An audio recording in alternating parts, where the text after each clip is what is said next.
अस्सलाम वालेकुम नाज़रीन। ईद गुज़र चुकी है और लोगों के पास अक्सर फ्रिज में फ्रीज़ किया हुआ गोश्त पड़ा होता है। आज मैं आपको सिखाऊंगा कि आपने फ्रीज़ किए हुए गोश्त से बारबेक्यू कैसे करना है। बीफ बारबेक्यू हम करेंगे। इसको हम किस तरह डिफ्रोस्ट करेंगे और फिर इसको किस तरह काटेंगे और फिर इसको किस तरह मसाला लगाएंगे। ये बड़े बड़े पीस में है, ठीक है। फ्रोस्ट हुआ हुआ है, फ्रीज हुआ हुआ है। इसको डीफ्रोस्ट करने के लिए आपने करना क्या है कि सिंपल कोई तरीका नहीं है। लोग कहते हैं कि सिरका डालें, नमक डालें, लेकिन 15 से 20 मिनट इसमें लगते हैं, ठीक है। आपने सबसे पहले जितना आपके पास गोश्त है जितना गोश्त है वो आपने इसमें रख देना है किसी खुले बर्तन में और उसको पानी के साथ फिल कर देंगे। पानी इसके साथ फिल हो जाए तो तकरीबन आधा घंटा 1.5 घंटा आप छोड़ देंगे, ये ख़ुद नरम हो जाएगा। कोई ज़रूरत नहीं है नमक डालने की, कोई आपने जल्दी नहीं करनी। प्लास्टिक के ऊपर से कोई पानी इसके अंदर नहीं जाएगा, ठीक है। ये जो ज़िप बैग होते हैं उसमें मैंने इसको सेव किया था। ये तकरीबन 2 किलो गोश्त बनता है, 2 से 2.5 किलो। इसको अच्छी तरह पानी में भिगो के छोड़ देंगे। तकरीबन आधा घंटा 1 घंटे में ये नरम हो जाएगा। 1 घंटे बाद मैं आपसे दोबारा मिलूँगा। जी नाज़रीन, 40 से 45 मिनट हो गए। मैंने इसको इसी तरह पानी में पैकेट के साथ छोड़ दिया था। अब आप देखें गोश्त तकरीबन 70 to 80% नरम हो गया। देखें अंदर ये टूट रहा है। इसका तरीका क्या होगा, अब आपने करना क्या है कि इसको खोल के इस गोश्त निकालेंगे। वीडियो ज़्यादा ना लंबी हो, मैं बस आपको शॉर्ट बताऊंगा, फिर मैं जिस तरह सारा प्रोसीजर होगा करके आपसे फिर मिलूँगा। देखें शापर से मैं निकाला और ये देखें ये पीस बड़े बड़े हैं क्योंकि इसको इसी तरह छोड़ा गया था कि जब आप जिस रेसिपी के लिए बनाए उस हिसाब से आप काटें। देखें कुछ नरम हो गया है, कुछ सख्त। सिर्फ 40 मिनट हुए हैं। ये देखें अब आपने दोनों शापरों से निकाल कर इसको थोड़ी देर पानी में छोड़ेंगे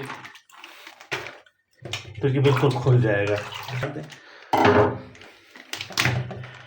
ये जो पानी में डिप था देखें वो कैसे नर, ये देखें कोई जोर लगाने की। ये देखें जो पोर्शन पानी में डिप होगा आप बड़ा बर्तन लेंगे तो ये अच्छी तरह खुल जाएगा। इस तरह जो थोड़ा सख्त होगा आप उसको इसी तरह पानी में छोड़ देंगे। ये देखें बेशक आप पानी चेंज कर देखें, खुलना शुरू हो जाएगा। जो पानी में डिप होगा वो फटाफट खुल जाता है और जो पानी के बाहर होता है, ठीक है, मैंने जैसे स्टार्ट में कहा कि 1 घंटा तकरीबन लगता है। ये देखें ये सारा नरम हो गया।